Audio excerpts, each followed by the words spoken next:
और पुलिस वालों की तरफ देखकर हाथ हिलाते हुए गाड़ी एक झटके से आगे बढ़ा दी। ये मामला तो बड़ी खुशनुमी से तय हो गया था। अगर पुलिस वाले ट्रक को थाने ले जाने पर बधित होते तो मामला गड़बड़ हो सकता था। शारक का सारा माल इसी ट्रक पर था, अगर पकड़ा जाता तो वो भी खत्म हो जाता। 2 बजे के लगभग वो हवेली पहुंच गए। ट्रक की आवाज सुनकर समीना भी जाग गई। ट्रक हवेली के अंदर ले आया गया था। पहले स्क्रैप उतारकर एक तरफ ढेर कर दिया गया, फिर ईरवन की बोरियां और असले की पेटियां उतारकर हवेली के पिछले कमरे में पहुंचा दी थी। स्क्रैप दोबारा ट्रक पर लाद दिया गया था। ट्रक शहर वापस ले जाऊं शारिक बाबू, राजा ने कहा। तुम्हारा दिमाग तो नहीं खराब हो गया? शारिक ने उसे घूरा। वो पुलिस वाले इस इलाके में गश्त कर रहे होंगे और अब अगर उन्होंने पकड़ लिया तो छोड़ेंगे नहीं। इस वक्त आराम से सो जाओ, सुबह ले जाना ट्रक और ये स्क्रैप भी अपने उसी दोस्त को दे देना। ठीक है शारिक बाबू, राजा ने कहा। इस हवेली में अगरचे किसी की मुदाफलत का अंदेशा नहीं था, लेकिन वो किसी किस्म की लापरवाही का मुजाहरा भी नहीं कर सकते थे। रात के लिए 9 नदी पैरे की ड्यूटी लगा दी गई। रागा और गामा ने अपनी चारपाइयां खुले से में डाल दी गई। शारिक और समीना की चारपाइयां बरामदे में थी। वो दोनों कुछ देर तक बातें करते रहे, फिर सो गए। शारिक, समीना और नौनका हवेली की याद तक ही महदूद होकर रह गए थे। गामा और राजा शहर में एजेंटों से राब्ता करके धंधा कर रहे थे।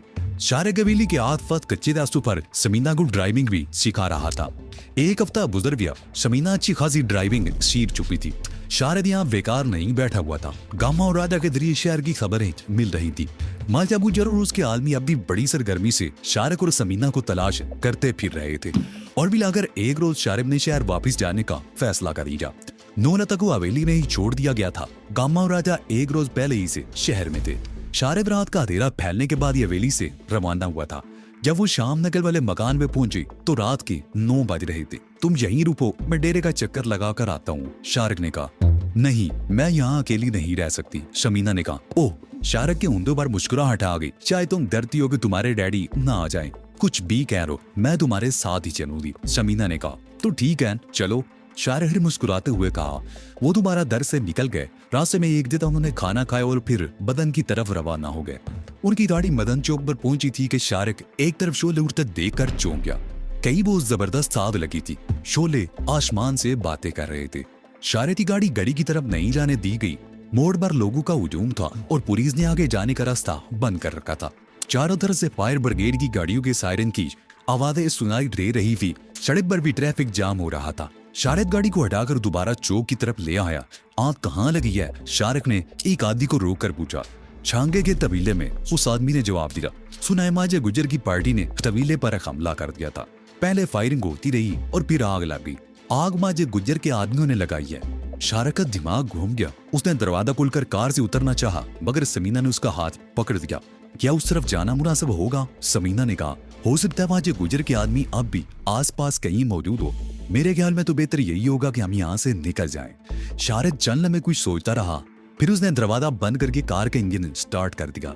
मेन रोड पर ट्रैफिक जाम हो रहा था। बसें, तांगे, कारी और रिक्शे वगैरह मुख्तलिफ गलियों में से निकलने की कोशिश कर रहे थे। शारिक ने भी कार एक गली में मोड़ दी। उसके आगे 2-3 रिक्शे थे। शारिक को एक लम्हे को कार रोकनी पड़ी। वो कार को दोबारा आगे बढ़ाना ही चाहता था कि पिछली तरफ के दोनों दरवाजे बैक वक्त खुले और 2 आदमी कार में घुस गए। शारिक बाबू, उनमें से एक आदमी ने कहा, अब तुम वहां चलोगे जहां हम चाहेंगे। आराम से कार चलाते रहो। इन गलियों से निकलने के बाद हम तुम्हें रास्ता बताते रहेंगे। शारिक और समीना ने बैक वक्त पीछे मुड़कर देखा। शारिक के मुंह से गहरा सांस निकल गया और समीना के चेहरा मारे होश के धुआं हो गया। उन दोनों आदमी ने चादरें ओढ़ रखी थी और चादरों से जंगती हुई राइफलों की नाले साफ नजर आ रही थी।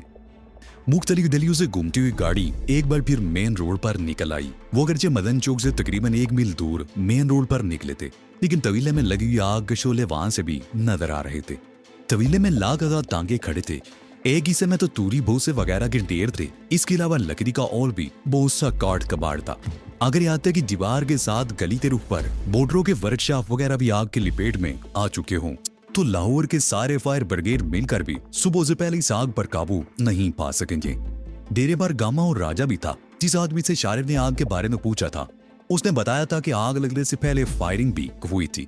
उसे शारिक को यह समझने में देर ना लगी कि माजा गुज्जर की पार्टी ने डेरे पर हमला किया था और डेरे को आग लगा दी थी। शारिक अब गामे और राजे के बारे में सोच रहा था। पता नहीं वो बचकर कहीं भाग निकलने में कामयाब हुए थे, उनकी गोलियों का निशाना बन गए थे, या वो भी आग में जलकर राख हो गए थे। उन दोनों आदमियों की इस इलाके में मौजूदगी से अंदाजा होता था कि माजा गुज्जर या उसके आदमियों को यकीन था कि डेरे को आग लगने की इतला पाकर शारक यहाँ जरूर आएगा। जिस तरह आग के शोले उठ रहे थे उससे अंदाजा होता था कि आग काफी देर से लगी हुई थी और फैल कर काबू से बाहर हो चुकी थी। शारक तो महज इत्तफाक इस तरफ आ निकला था और माजे गुज्जर के आदमियों की हत्ते चढ़ गया था। वैसे ये भी इत्तफाक ही था कि चंद रोज पहले ही शारिब ने अपना सारा माल यहाँ से हटा दिया था। अगर वो माल यहाँ होता तो सब कुछ खत्म हो चुका होता। कहाँ जाना है? शारिब ने पीछे मुड़कर देखे बगैर उन आदमियों से पूछा जो उसे और समीना को गन पॉइंट पर लिए हुए थे। बादामी बाग उनमें से एक ने जवाब दिया, वहां पहुंचने के बाद हम तुम्हें रास्ता बता देंगे। शारिक ने जवाब देने की बजाय कार की रफ्तार कम कर दी। ट्रैफिक सिग्नल की सुर्ख बत्ती नजर आ रही थी। करीब पहुंचते रात सिग्नल खुल गया और वो गाड़ी को सीधा निकाल ले गया। शहराट मुख्तलिफ सड़कों पर घूमती हुई दाता दरबार के सामने से होती हुई रावी पर आ गई और फिर अगला ट्रैफिक सिग्नल पार करके उस सड़क पर आ गई जिसके एक तरफ शाही किला था और दूसरी तरफ वसीउ अरीज इकबाल पार्क में बैनारे पाकिस्तान। उस सड़क पर बसों की आमदोरफ्त के बायस गाड़ी की रफ्तार ज्यादा तेज नहीं की जा सकती थी।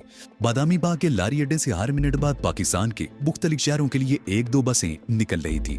बादामी बाग के सामने वाली सड़क पर शारिक ने कार की रफ्तार मजीद कम कर ली। रफ्तार हल्की रखो और सीधे चलते रहो, जिस तरह मुड़ना होगा बता दूंगा, पीछे बैठे हुए एक आदमी ने कहा। शारिक ने कार की रफ्तार मजीद कम कर दी और फिर उस आदमी के कहने पर कार को बाईं तरफ मोड़ दिया। ये काफी कुशादा गली थी मगर वरद चापों की वजह से रास्ता तंग हो गया था। सड़क भी टूटी फूटी थी, कार को हल्की रफ्तार से आगे बढ़ रही थी। ये सड़क वसीउ अरीज लारी अड्डे के पिछली तरफ चली गई थी। उस तरफ भी ज्यादातर वर्ड छापी थे जो इस वक्त बंद पड़े थे और सन्नाटा सा था। बस यहाँ कार रोक लो, पीछे बैठे हुए एक आदमी ने कहा। शारिद ने कार रोक कर इंजन बंद कर दिया। पिछली सीट पर बैठे हुए एक आदमी नीचे उतर गया। उसने चादर के अंदर राइफल को इस तरह पकड़ दिया था कि किसी भी लम्हे इस्तेमाल कर सकता था। चलो नीचे उतरो, कार में बैठे हुए दूसरे आदमी ने कहा। पहले शारिक दरवाजा खोलकर नीचे उतरा और फिर दूसरी तरफ से समीना भी नीचे आ गई। शारिक के अंदाज में तो लापरवाही थी लेकिन समीना के चेहरा खौफ की अमाज का बना हुआ था। वो परेशान निगाहों से इधर उधर देख रही थी। उस सड़क पर बिजली के खंभे तो लगे हुए थे लेकिन बल्ब एक दो खंभों पर ही जलते हुए नजर आ रहे थे। सीधे चलते रहो और बाईं तरफ वाली गली में मुड़ जाना, एक आदमी ने तहमकाना अंदाज में कहा। शारिक और समीना आगे आगे चलते हुए बाईं तरफ गली में मुड़ गए। उस गली में आखिरी सिरे पर एक बल्ब जल रहा था। उसकी रोशनी भी उसी जगह तक महदूद थी, बाकी गली तारीकी में डूबी हुई थी। उस गली में तकरीबन 50 गज आगे बाईं तरफ एक पुराना मंदिर था। पाकिस्तान बनने से पहले उस पूरे इलाके में मुसलमानों, हिंदुओं और सिखों की मिली जुली आबादी थी। उस वक्त लारी अड्डा भी यहाँ नहीं था। ट्रांसपोर्टरों ने शहर के मुख्तलिफ इलाकों में बसों के अड्डे बना रखे थे। पाकिस्तान बना तो सिख और हिंदू हिजरत करके भारत चले गए। यहाँ भारत से हिजरत करके आने वाले मुसलमानों को मकान मिल गए थे। कई साल बाद जब शहर के मुख्तलिफ इलाकों से बसों के अड्डे खत्म किए गए तो बादामी बाग में एक बरकदी लारी अड्डा बना दिया गया जो जरूरत के साथ साथ फैलता चला गया। गलियों में वर्कशॉप बनते चले गए। लारी अड्डे और वर्कशॉपों की वजह से इस इलाके में रहने वालों का जीना दो भर हो गया। उस तंग सी गली में वाक़ वो मंदिर किसी जमाने में आबाद हुआ करता था। इर्द गिर्द की ज्यादा आबादी हिंदुओं पर मुश्तमिल होने की वजह से उस मंदिर में दिन रात आमदोरफ्त रहती थी। लेकिन फिर यह मंदिर बदतदरीज वैरान होता चला गया और अब भी यह मंदिर वैरान पड़ा था। लेकिन बाल नापसंदीदा अनासर ने उसे अपनी गैर कानूनी सरगर्मियों का मरकज बना रखा था। उस मंदिर में मुख्तलिफ औकात में मुख्तलिफ गिरोहों का कब्जा रहा और अब यह माजे गुजर की पार्टी से ताल्लुक रखने वाले याकूब नामी एक आदमी के कब्जे में था। याकूब लंबे कद का एक भारी भरकम आदमी था। उसके चेहरे और जिस्म पर जख्मों के कई निशानात थे जिन्हें वो बड़े फख्र से बहादुरी के तमगे कहाँ करता था। थाने में बाकायदा हाजिरी लगती थी। इस इलाके में कोई भी वारदात होती तो पुलिस सबसे पहले उसी की गर्दन नापती। याकूब के हाथों अब तक कम से कम 3 आदमी मारे जा चुके थे लेकिन पुलिस उसके खिलाफ कत्ल का कोई एक केस भी साबित नहीं कर सकी थी। याकूब इस इलाके के दुकानदारों, वर्कशॉपों और बाद ट्रांसपोर्टरों से भत्ता वसूल करने के अलावा हीरोइन का धंधा भी करता था। वो माजे गुजर की पार्टी में सब शामिल हुआ था जब माजे ने दूध का कारोबार छोड़कर यह धंधा शुरू किया था। कारोबारी यहाँ से ये माजे गुज्जर के लिए सबसे अहम इलाका था। इससे पहले ये इलाका शेरे पहलवान के कंट्रोल में था लेकिन शारिक ने शेरे पहलवान को किसी शहर तो क्या यह मुल्क छोड़ने पर मजबूर कर दिया था। वो सरहद पार करके अमृतसर भाग गया था और यहाँ के लोग अब उसका नाम भी भूल गए थे। और फिर जब शारिक ने चांगे की मौत के बाद उसका कारोबार संभाला तो उसने भी अपने आदमियों के जरिए इस इलाके में कदम जमाने की कोशिश की लेकिन याकूब ने किसी को भी यहाँ टिकने नहीं दिया था। यह मंदिर अब याकूब के कब्जे में था। तभी हीलर से देखभाल ना होने के बायस मंदिर की इमारतें खासी खस्ता हो चुकी थी। बाहर से देखकर तो यूं लगता था जैसे किसी भी लम्हे देर हो जाएगी। अंदर से भी इमारत की हालत कुछ ऐसी ही हो रही थी। मंदिर का दरवाजा बंद था। मरकजी गेट बहुत ऊंचा और भारी लकड़ी का था। उसके दाएं बाएं छोटे दरवाजे भी थे। मंदिर वाली गली में मुड़ते उन दोनों आदमियों ने चादरों ने छुपी हुई राइफलें निकाल ली थी और वो शारिक और समीना को राइफलों की दल में लिए मंदिर के सामने पहुंच गए। मंदिर के दरवाजे तक पहुंचने के लिए तकरीबन 4 फुट ऊंचा चबूतरा था, जिस पर चढ़ने के लिए ईंटों की 2 सीढ़ियां थी। वो चबूतरे पर पहुंचकर रुक गए। एक आदमी ने उन दोनों को राइफल की दन पर ले रखा और दूसरे ने दाईं तरफ वाले दरवाजे पर मखसूस अंदाज में 3 मरतबा हल्की सी दस्तक दी। चंद सेकंड बाद ही दरवाजा खुल गया और वो लोग अंदर दाखिल हो गए। उनके अंदर दाखिल होते ही दरवाजा बंद हो गया। ये बहुत बड़ा मरकजी हाल था, जिसकी ऊंची छत पर लंबी तार से लटका हुआ 100 वाट का एक बल्ब जल रहा था, जिसकी रोशनी साल की तारीकी को दूर करने में बुरी तरह नाकाम थी। तकरीबन 14-15 फुट और चारों तरफ एक लंबी सी बालकोनी थी, जिसके सामने हिफाजती जंगला लगा हुआ था। इस बालकोनी में पिछली तरफ 4 इतराफ में दरवाजे भी नजर आ रहे थे, जिसका मतलब था कि ऊपर कमरे भी थे, लेकिन ऊपर जाने के लिए कोई जीना नजर नहीं आ रहा था। दरवाजा खोलने वाला खुद ही याकूब था। नीम तारीख माहौल में उसकी सूरत देखकर ही समीना कांप उठी। अंदर दाखिल होते ही उनके साथ आने वाले दोनों आदमियों में से एक ने अपनी राइफल याकूब के हाथ में थमा दी। उन दोनों को हैंड अप करा दिया गया था। याकूब उनके सामने राइफल ताने खड़ा था। उसकी नजरें समीना के सरापे का जायजा ले रही थी। दूसरे आदमी ने पहले शारिक की पिछली तरफ आकर उसका लिबास थपथपा कर देखा। शारिक के पास असले नाम की कोई चीज न थी। वो आदमी समीना की तरफ बढ़ गया। मेरे पास कुछ नहीं और मुझे हाथ मत लगाना। समीना 2 कदम पीछे हटते हुए खौफजदा लहजे में बोली, तुम्हारे पास ही तो सब कुछ है सोने हो। वो शख्स मैलीखेज अंदाज में मुस्कुराया, जरा हाथ लगाकर देखने तो दो। नहीं, कुछ नहीं मेरे पास, दूर रहो मुझसे, समीना बोली। वो शख्स चंद लम्हे उसकी तरफ देखता रहा, फिर उसने अचानक ही एक भरपूर थप्पड़ समीना के मुंह पर रसीद कर दिया। समीना लड़खड़ाकर 2 कदम पीछे हट गई। उसके मुंह से हल्की सी चीख निकलती थी। शारे में आगे बढ़ना चाहा, मगर दूसरे आदमी ने राइफल थे उसे अपनी जगह पर खड़े रहने का इशारा किया। शारिक कुछ सोचते हुए रुक गया। इसके पास कोई असला वगैरह नहीं, इससे दूर रहो। शारिक बोला, आराम से अपनी जगह पर खड़े रहो बाऊ, वरना तुम्हारी ये बतरून उतार करना तुम्हारे हाथ में थमा दूंगा। पहले शख्स ने कहा और समीना की तरफ बढ़ गया। समीना के चेहरे पर खौफ नुमायां था। इस मर्तबा उसने अपनी जगह से हरकत नहीं जीती। वो शख्स आगे बढ़कर उसके जिस्म को टटोलने लगा। समीना परेशान होकर बदस्तूर पीछे हट रही थी। इन्हें अंदर कमरे में लेकर चलो, वो शख्स तलाशी से फारिग होकर बोला और याकूब से अपनी राइफल ले ली। वो लोग ऊंचे चबूतरे के पीछे आ गए, जहाँ एक दरवाजा खुला हुआ था। वो इन दोनों को लेकर अंदर आ गए। ये कुशादा कमरा था, जिसमें 2 चारपाइयां बिछी हुई थी। दरमियान में एक मेज थी, जिस पर खाने के जूठे बर्तन पड़े थे। उन बर्तनों के करीब एक गिलास और जग भी रखा हुआ था। कमरे के कोने में पानी का एक घड़ा रखा हुआ था। इस कमरे में ट्यूबलाइट्स जल रही थी। वो लोग उस कमरे में रुके नहीं। याकूब ने दाईं तरफ एक दरवाजा खोल दिया और वो लोग समीना और शारिक को धकेलते हुए अंदर आ गए। पहले याकूब अंदर आया। उसने अंदर दाखिल होते ही बत्ती जला दी। ये कमरा बिल्कुल खाली था। किसी किस्म का फर्नीचर और ना ही फर्श पर कोई दरी चटाई बिछी हुई थी। मेरी शक्कर क्या देख रहे हो, दरवाजा खोलो, इधर नीचे लेकर चलो। शारिक और समीना की तलाशी देने वाले ने याकूब की तरफ देखते हुए कहा, जंदरे की कुंजी गुम हो गई है, जिसकी वजह से आज मेरा धंधा भी नहीं हो सका। इन्हें इसी कमरे में बंद कर दो, भाग के कहाँ जाएंगे। याकूब ने जवाब दिया और सामने वाले दरवाजे की तरफ देखने लगा, जिस पर बहुत पुरानी साफ का ताला लगा हुआ था। इस किस्म के ताले 40-50 साल पहले हुआ करते थे। माजा कहाँ है? उस शख्स ने सवालिया निगाहों से याकूब की तरफ देखा। वो तुम लोगों का इंतजार करके चला गया है, याकूब ने जवाब दिया। वैसे उसे यह इतला मिल गई थी कि तुम लोगों ने चांगे के डेरे को आग लगा दिया। चांगे के डेरे को नहीं, शारिक बाऊ के डेरे को। उस शख्स ने कहते हुए शारिक की तरफ देखा। फिर अब इनका क्या करना है? करना क्या है? मौज उड़ाओ, बाजे तो अब सुबह ही आएगा। उसने कहा था कि तुम लोग आ जाओ तो यहीं पर इंतजार करना, याकूब ने कहा और अजीब सी निगाहों से समीना की तरफ देखने लगा।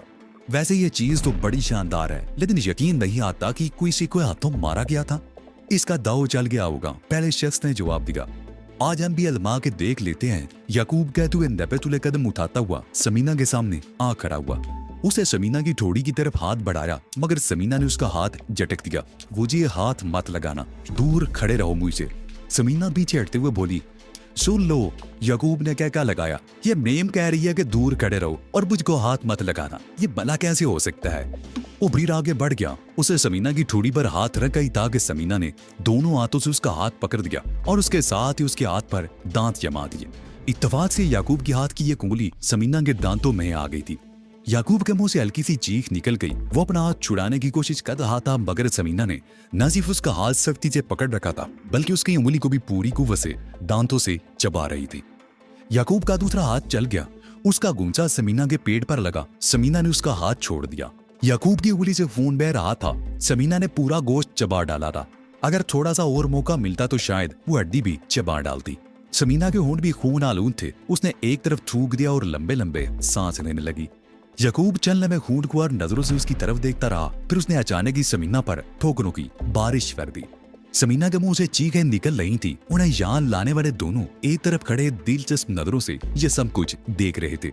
शारिक भी एक तरफ खड़ा ये सब कुछ देख रहा था। फिर अचानक उसने याकूब पर छलांग लगा दी।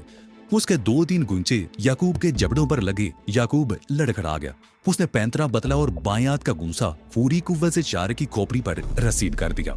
शारिक ने सर को 2-3 झटके दिए और फिर संभल कर याकूब पर हमला कर दिया। जिस्मानी लिहाज से देखा जाता तो शारिक और याकूब का कोई मुकाबला नहीं था। याकूब देवकामत आदमी था और शारिक उसके मुकाबले में हल्का था, लेकिन उसकी तरह स्ट्रीट फाइटर नहीं था। वो लड़ने की कुछ टेक्निक्स भी जानता था और यही वजह थी कि वो याकूब पर हावी था। एक मर्तबा मौका पाकर वो याकूब की पुष्ट पर पहुंच गया और उसकी गर्दन बाजू में लपेट दी। अब याकूब अकेला होता तो शायद शारिक उसकी गर्दन मरोड़ देता, लेकिन दूसरे आदमी भी शायद एकदम होश में आ गए थे। उनमें से एक ने शारिक के कंधे पर जोर से राइफल की नाल मारी और कुत्ते की तरह हुर्राया, छोड़ दो इसे वरना धोरी मार दूंगा। इससे पहले कि शारिक उसके हुक्म की तामील करता, समीना ने अचानक ही अपनी जगह से छलांग लगा दी और राइफल को दोनों हाथों से पकड़कर उसका रुख ऊपर की तरफ कर दिया। राइफल सिंगल शॉट पर थी। झटका लगने से ट्राइगर दब गया और गोली छत में फैफुस्त हो गई। उस आदमी के लिए समीना का हमला बिल्कुल गैर मुतवक्को था।